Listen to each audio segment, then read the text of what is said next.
Hello. It is Dean here from the Workshop Whisperer, just coming live to you with this short 10-minute tune-up. Our little tactics to help you get more from your auto repair shop and really create a profitable, scalable and sustainable success for you, your team, your customers, and of course, where appropriate, your family as well. And today we're going to be talking about how you can become a stress buster and really how to manage team overwhelm in your auto repair shop. So if you want to know how to create an environment that isn't necessarily stress-free, but is an environment really where you and your team can manage their sense of overwhelm and stress, then you're definitely in the right place. Because in this 10-minute tune-up, what I'm going to do is I'm going to reveal for you the two different types of stress that we're actually exposed to in our lives, our working lives, and really just pull back the curtains on how that could be impacting you and your team's performance. And a little known fact is that, but in previous life, I used to do some performance work with a number of athletes and teams across the AFL, the NBL, and the NBA. And now, of course, having worked with and coached hundreds of auto repair shop owners like yourself, what this 10-minute tune-up is going to do is it's just going to make it so much easier for you to see the impact that that stress is having on yourself and your team, but more importantly, reduce the amount of stress that you and the team are exposed to, which can have a really detrimental effect. And I think one of the biggest detrimental effects is good people leaving stressful environments, right? Really stressful environments. And maybe you're sitting there thinking, well, I don't know how the hell we're going to do that because every single day is chaos here. Then you probably want to watch this right to the end. And speaking of that, important that you do stick around to the end. Just to find out how you can get a copy of our free resource, the Daily Huddle, which really is a little technique that we're going to share with you. Really, that's going to help you. Help your team get from point A to point B a little bit faster, a little bit smoother, and a little bit safer than you might be doing right now. And of course, if you found this this 10-minute tune-up to be valuable or helpful in some way, give me a thumbs up. Always nice to know that we've got happy listeners out there. And of course, if we'd love to share these little tune-ups, these little tactics with you, and more important, we'd love to share the ones that you want to hear about or you want to learn more about. So in the comments down below, if there's a topic that you would love us to do a little 10-minute training on, then just tell us what it is in the comment section, and we'll be sure to get that out on an upcoming live at some point in time. But let's get into stress busters, how to manage team overwhelm in your auto repair shop.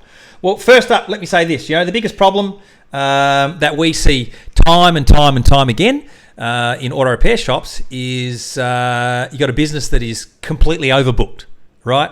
It's inefficient, it's ineffective, and people are feeling completely overbooked. The second is that means you're overworked, right?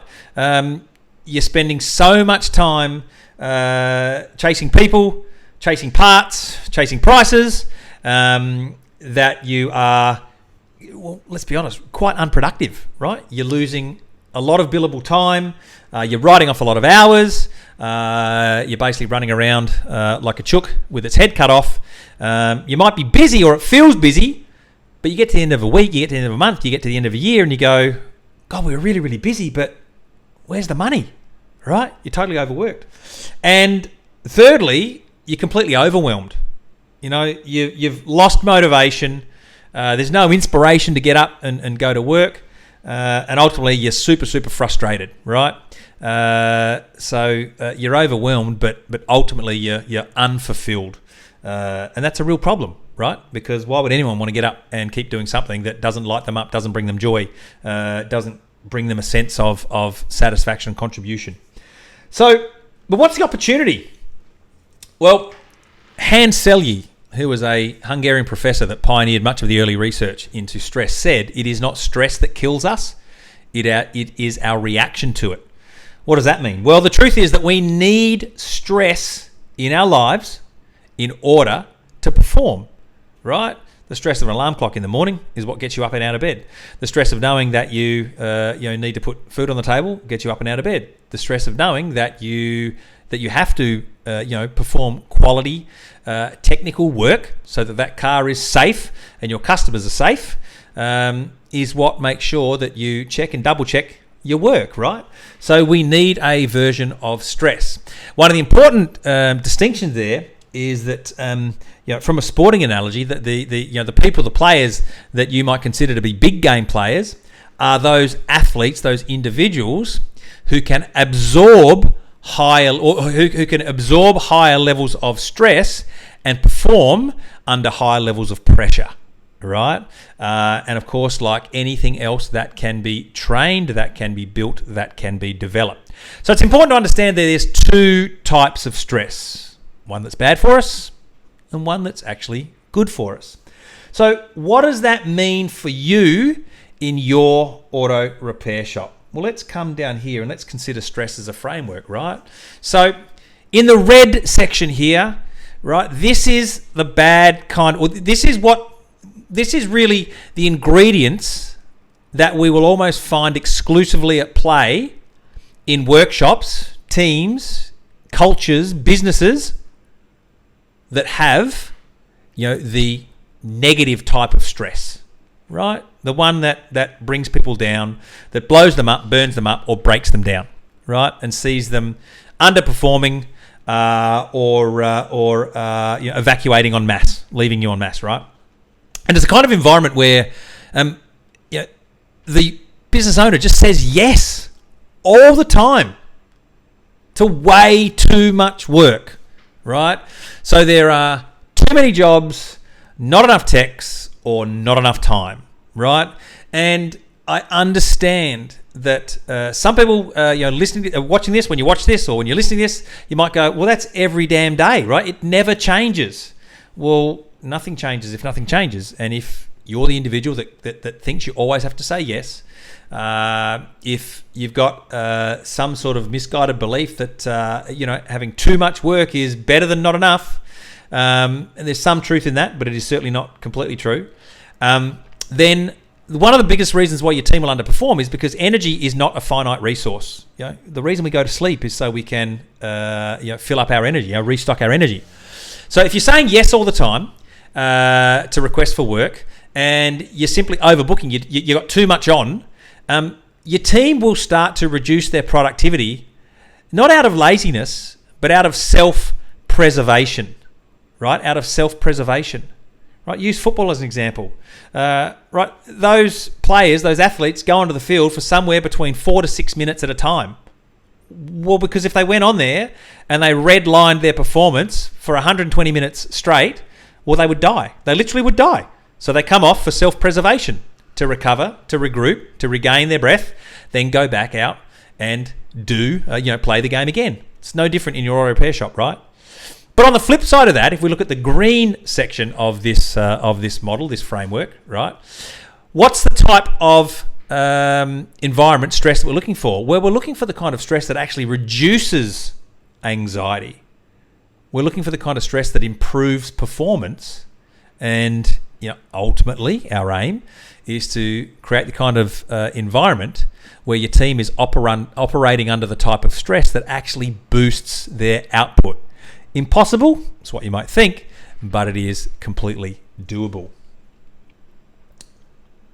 What's the first action you need to take in order to create that kind of environment? The one that reduces anxiety, that improves productivity and boosts output of your team. Well, simple, it is to start implementing a daily huddle into your work schedule. What's a daily huddle? I am certainly no artist, that's for sure. But those four figures there are you and your team, right? And what does a daily huddle look like? Well, it is not a long meeting, right? We're not introducing death by meeting. We're not talking just for the sake of talking. But we're running a daily huddle. And what are we going to do at this daily huddle? Well, simple. We're going to do three things, right? We're going to get really, really clear on communication between you and your team. Essentially, we're going to lay out for them what's on today, right? What work do we have to do? What jobs are being carried over? Essentially, what needs to get done, what's not been done, and what's still in progress. Okay, and that's super, super important because your daily huddle will start to introduce the concept of accountability into your team in terms of everyone's really clear on who's doing what work. Right? Maybe there's a job you got to assign to me. Maybe you got to assign it to Dave. Maybe you're going to assign it to to Jenny. Who knows? Right? I don't. I'm not running your workshop, but you do. So you can communicate with your team what's on for the day, and you can get clarity, accountability over who's responsible for completing which one of those jobs, and by when. But the third piece, the final piece, the most important piece of running a daily huddle is this: it's transparency. Right, by having a conversation around what's on and who's doing it, then you can have a conversation before the day begins around how do you make the day run smoothly, i.e. you can predict and prevent problems ahead of time. Right? That's the role of a workshop manager. That's the role of a service advisor. It is to ensure that the days run smoothly. Remove the barriers before they become a problem. That's what we want to have happen. Okay? So we're going to run a daily huddle first thing in the morning to talk about three things: what work is on, who's responsible for doing the work, and how do we make sure that the work gets done smoothly. Why does it work? Well, when you introduce the concept of communication, accountability, and transparency through your daily huddles, in order to create an environment that has a healthy level of stress, healthy level of pressure, and a really high level of performance, well, it works because you can then start to work with an optimal daily car count. Yeah, there is such a thing where too much work is detrimental to the overall performance of your business, to your profitability, to your productivity, right? So by introducing this, you can discover your optimal daily car count. Second, it's going to increase the quality of the work. Why? Because your team is not going to be rushing, and when people rush, they miss things, they forget things. They don't do things, right? And if work keeps coming back, then your customer satisfaction goes down and they're more likely to go somewhere else. And thirdly, this works because it helps you to increase your average repair order.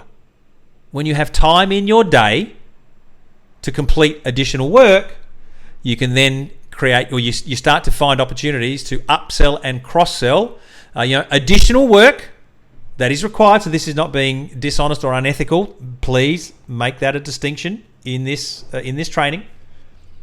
You have opportunities to communicate with the customer and get their go-ahead to perform extra or additional work, either through upsells or cross-sells. All right, increases your average repair order. So why does the daily huddle work? Because you get optimal daily car count, you get optimal quality workmanship, and you get optimal level of your average repair order. Super important. What's the biggest lesson you need to learn? It's simple. Just learn how to say no. And if you can't say no, say not now, and then book them into a time that works for you as opposed to working for the customer. So customers are fitting into your schedule. You're not fitting into the customer's schedule. Okay, and if you don't know how to say no, that's the first muscle you need to build. And finally, what are my prescriptions here? If I had to give you 3 magic pills to implement into your workshop to ensure you do every single day, it is these 3.